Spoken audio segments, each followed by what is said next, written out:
जी बिस्मिल्लाहिर्रहमानिर्रहीम। अस्सलामु अलैकुम dear student, this is Usman Shafiq. जी डियर स्टूडेंट, चैप्टर नंबर 10 हम डिस्कस कर रहे थे।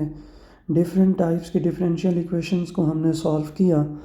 आज के इस लेक्चर में हम एक्सरसाइज 10.2 क्वेश्चन नंबर 8 डिस्कस करने जा रही हैं। Exercise 10.2 question number 8। जी डियर स्टूडेंट, बुक ओपन कर देखिएगा। स्टेटमेंट क्या कहता है क्वेश्चन नंबर 8 में? कहता है कि एक पार्टिकल है, वो एक्स एक्सिस के अलोंग मूव कर रहा है। उसकी वेलोसिटी उसने दे दी है। कहता है कि उसकी वेलोसिटी आपके पास इक्वल है हाफ इट्स एब्सिसा। एब्सिसा क्या होता है? आपके पास ये जो पॉइंट है, फॉर एग्जांपल एक्स वाई, जो एक्स कोऑर्डिनेट होता है वो मेरा एब्सिसा होता है। तो क्या कहता है कि ये जो वेलोसिटी है ये इक्वल है हाफ इट्स एब्सिसा। तो एब्सिसा का हम हाफ ले लेते हैं, 1/2x -3 times the time. -3 times time आ गया आपके पास। साथ में अच्छा कंडीशन भी गिवन है, t equal to and x equal to -4। तो सबसे पहले तो हम इसका जनरल सॉल्यूशन फाइंड करेंगे, जो कि कहता है कि आप डिटरमाइन करें the motion of particle along x axis. तो हम सबसे पहले तो एक्स एक्सिस के अलोंग उस पार्टिकल की मोशन को डिटरमाइन करेंगे। और ये जो कंडीशन दी गई है, इस कंडीशन की वजह से हम कांस्टेंट सी की वैल्यू फाइंड करेंगे। जी बाय डेफिनेशन मुझे पता है कि वेलोसिटी मेरे पास किसके इक्वल होती है? Change in displacement with respect to time. तो मैंने यही चीज़ लिख ली है, dx/dt। इसकी वैल्यू पुट कर दें, जो कि अभी हमने इक्वेशन बनाई है। इक्वेशन 1 में पुट करते हैं इसको, तो मेरे पास इक्वेशन बन जाएगी dx/dt 1/2x, या x/2 लिखना चाहें इसको x/2 भी लिख सकते हैं, x/2 -3t। जी इसको थोड़ा सा सिंप्लीफाई करते हैं। राइट हैंड साइड पर एलसीएम ले लें। एलसीएम मैं लूँगा तो मेरे पास 2 आ जाएगा, 2 से 2 कैंसिल। x माइनस 2 को 3 से मल्टीप्लाई करें तो 2 3s आर 6t, ये मेरे पास बन जाएगा।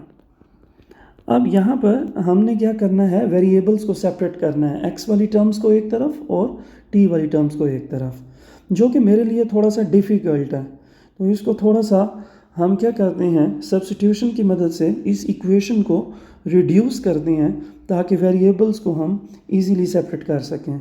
तो लेट करते हैं यहाँ से x माइनस 6t इक्वल होगा आपके पास u के। इसको बोथ साइड पर डिफ्रेंशिएट करें, ताकि मेरे पास dx/dt भी आ जाए। इसको डिफ्रेंशिएट करें विद रिस्पेक्ट टू t। ये वैल्यू फाइंड करना चाह रहा हूँ मैं, dx/dt। d/dt x minus 6t, ये आपके पास इक्वल आ जाएगा du। डेरिवेटिव को अप्लाई करें तो ये मेरे पास बन जाएगा dx/dt -6 d/dt t, ये आपके पास इक्वल आ जाएगा du के। ये मेरे पास बन जाएगा dx/dt -6, t का derivative with respect to t 1 आ जाएगा, और साथ में मेरे पास यहाँ पर आ जाएगा ये du/dt बनेगा। बेटा ऊपर इसको ठीक कर du/dt। मुझे dx/dt की वैल्यू चाहिए, तो 6 को राइट हैंड साइड पर शिफ्ट कर देते हैं हम। मेरे पास बनेगा फिर dx/dt इक्वल होगा du/dt प्लस 6। हम क्या करते हैं, ये dx/dt की वैल्यू और साथ में ये x माइनस 6t, इसको हमने u के इक्वल सपोज किया था, इसको इक्वेशन नंबर 2 में पुट कर देते हैं। Put in equation 2, put in equation 2। Equation number 2 में अगर हम इसकी वैल्यू पुट करें तो मेरे पास इक्वेशन du/dt प्लस 6 ये आ जाएगा। इक्वेशन नंबर 2 में dx/dt की वैल्यू पुट कर दी है, ये मेरे पास गिवन थी इक्वेशन नंबर 2 में। और साथ में राइट हैंड साइड पे x माइनस 6t की जगह पर u पुट करेंगे तो राइट हैंड साइड पर बन जाएगा u/2। राइट हैंड साइड पर मेरे पास बन जाएगा u/2।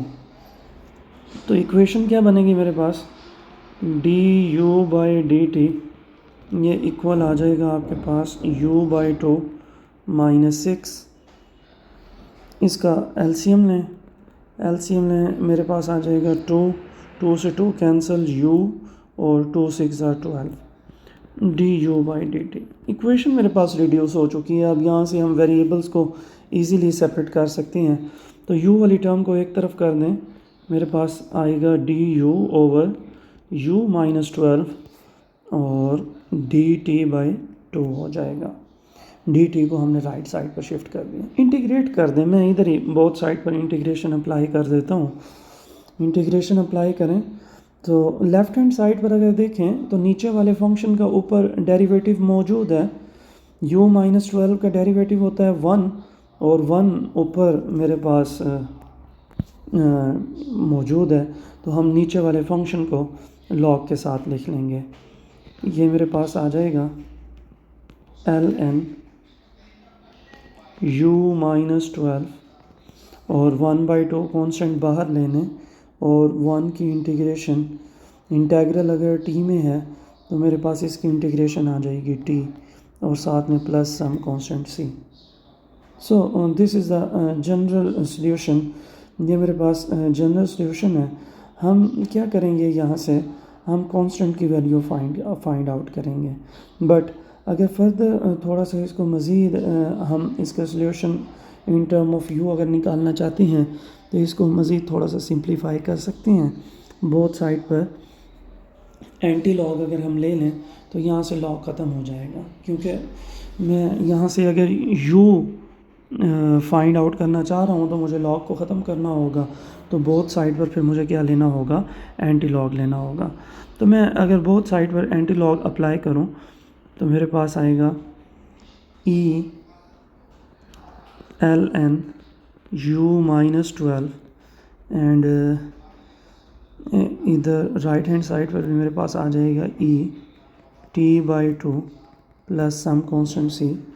हेयर लॉग और एंटी लॉग आप देखेंगे कि ये कैंसिल हो जाएगा, u माइनस 12 रह जाएगा, u माइनस 12 इक्वल आ जाएगा। बेस को मैं अगर अलग करूँ यहाँ से तो e power t/2 dot e power c, ये चीज़ बन जाएगी मेरे पास। और e पावर c को अगर हम कोई और कांस्टेंट का नाम देना चाहिए, कोई कांस्टेंट ही आएगा मेरे पास, वो हम नाम इसको असाइन कर सकते हैं। तो मेरे पास फिर u की अगर हम सब्स्टिट्यूशन करें, जो कि हम ऊपर मतलब कि सपोज करके आ रही हैं, u हमने लेट किया था x माइनस 6t के इक्वल, तो मैं u की जगह पर वापस वैल्यू पुट कर रहा हूँ x माइनस 6t माइनस 12 और e पावर c को मैं किसी कांस्टेंट c1 का नाम दे देता हूँ और साथ में आ जाएगा e पावर t/2।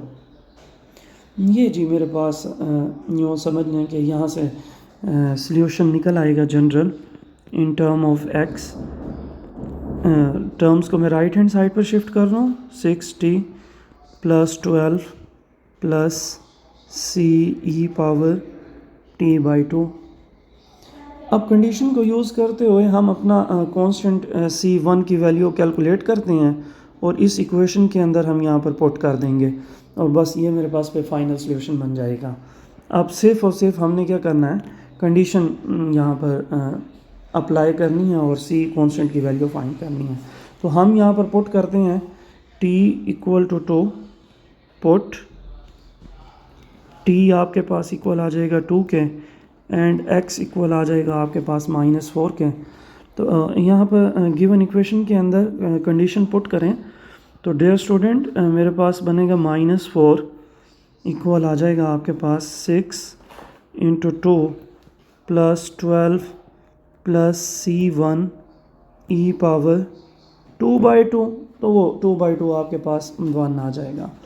ये जितने भी कांस्टेंट हैं इनको राइट हैंड साइड पर शिफ्ट करें तो मेरे पास बनेगा -4 -12 ये आपके पास आएगा C1e। तो C1 मेरे पास बन जाएगा। ऊपर अगर आप इसको तमाम नेगेटिव वैल्यूज़ को ऐड करें -28 डिवाइडेड बाय ई दूसरी साइड पर आकर डिवाइड हो जाएगा, या इसको ऐसे भी लिख सकते हैं -28 e पावर -1। जस्ट बस ये जो C1 आपने कैलकुलेट किया है इसको इक्वेशन नंबर 3 में आप पुट कर दें। इक्वेशन नंबर 3 में पुट करने से ये आपके पास फाइनल सॉल्यूशन आ जाएगा x equal 60 plus 12 -28 e power t/2 dot e power -1। या इनको सेम बेस में भी अगर आप लिखना चाहें तो लिख सकते हैं 60 प्लस 12 -28 e पावर t/2 -1। तो ये डियर स्टूडेंट आपका फाइनल आंसर होगा। सेम वे में अगर क्वेश्चन नंबर 9 में आप देखें, इस रेलिवेंट क्वेश्चन हम प्रीवियस चैप्टर के अंदर भी करके आ रही हैं।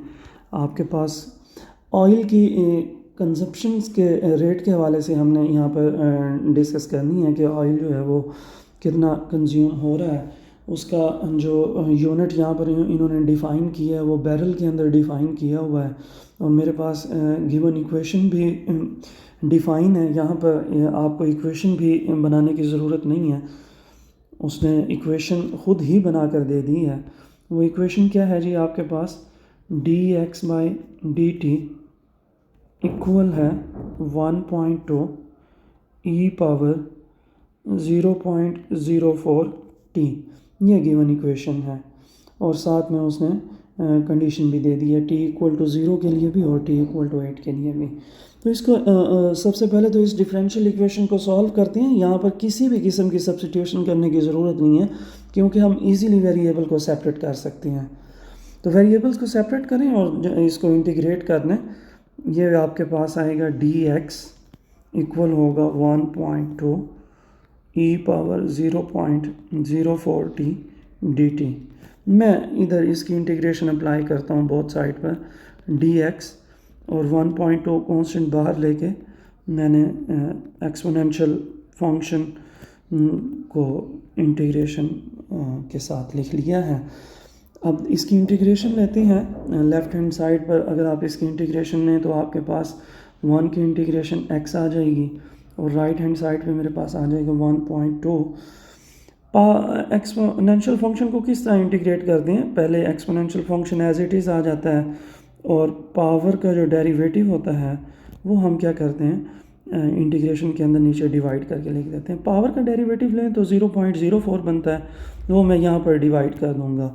डेरिवेटिव के अंदर पावर का जो डेरिवेटिव होता है वो मल्टीप्लाई होता है, और इंटीग्रेशन के अंदर डिवीजन के अंदर हम लिखते हैं, और साथ में प्लस सम कांस्टेंट c आ जाएगा।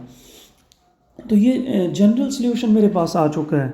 इसको थोड़ा सा आगे सिंप्लीफाई कर लें, 1.2 को 0.04 से डिवाइड करें तो 30 बनता है, 30 e power 0.04 t plus some constant c। अब हमने क्या करना है, हमने कंडीशंस को यूज़ करना है जो कि उसने क्वेश्चन के अंदर गिवन कर दी हैं कंडीशंस। तो कंडीशंस को देखते हैं कि क्या कंडीशंस हैं मेरे पास यहाँ पर। सबसे पहले जब हम t की वैल्यू पुट करेंगे 0, t आपके पास होगा 0, तो इसका मतलब x भी आपके पास क्या होगा, 0 होगा। तो ऐसी सूरत हाल के अंदर मेरे पास यहाँ पर जो सी कांस्टेंट है, इस इनिशियल कंडीशन को यूज़ करते हुए हम फाइंड कर सकते हैं। जैसे ही हम इस इक्वेशन के अंदर पुट करेंगे तो ये 0, 30 ई पावर 0.04 इंटू 0 प्लस सी। तो ई पावर 0 मेरे पास 1 होता है, और 30 को अगर आप लेफ़्ट हैंड साइड पर ले जाएं तो माइनस के साथ आ जाएगा। सी मेरे पास यहाँ से आ जाएगा -30। इसको मैं अपने जो जनरल इक्वेशन है उसके अंदर पुट कर देता हूँ। Put in equation 1, put in equation 1 के अंदर अगर पुट करें तो x मेरे पास इक्वल आएगा 30 ई पावर 0.04 t माइनस 30। जी, सेकंड कंडीशन पर आते हैं। आफ्टर कहता है at this rate oil is used in 8 year. 8 years के लिए हम क्या करेंगे, पुट करेंगे टी की वैल्यू। आफ्टर 8 ईयर अगर हम चेक करना चाहते हैं तो टी आप किसके इक्वल पुट करेंगे, 8 के इक्वल। तो इसके अंदर अगर आप पुट करें एक्स इक्वल आ जाएगा 30 ई पावर 0.04 इंटू 8 माइनस 30 अगर बस यहाँ से आप कॉमन लेना चाहें तो ले लें, और ऊपर एक्सपोनेंशियल के अंदर जो टर्म्स हैं उनको मल्टीप्लिकेशन की फॉर्म में मौजूद हैं, तो मल्टीप्लाई कर लें। 0.32 माइनस 1, ये आपके पास डियर स्टूडेंट फाइनल आंसर आ जाएगा। ओके डियर स्टूडेंट, उम्मीद करता हूँ आज का काम आपको अच्छे से समझ आया होगा। फिर भी किसी भी किस्म का कोई मसला हो तो ज़रूर पूछिएगा। इसी के साथ ही आज का लेक्चर हमारा एंड हुआ। ज़िंदगी रही तो इंशाल्लाह कल नए लेक्चर के साथ मुलाकात होगी। तब तक के लिए इजाज़त दीजिए। अल्लाह हाफ़िज़।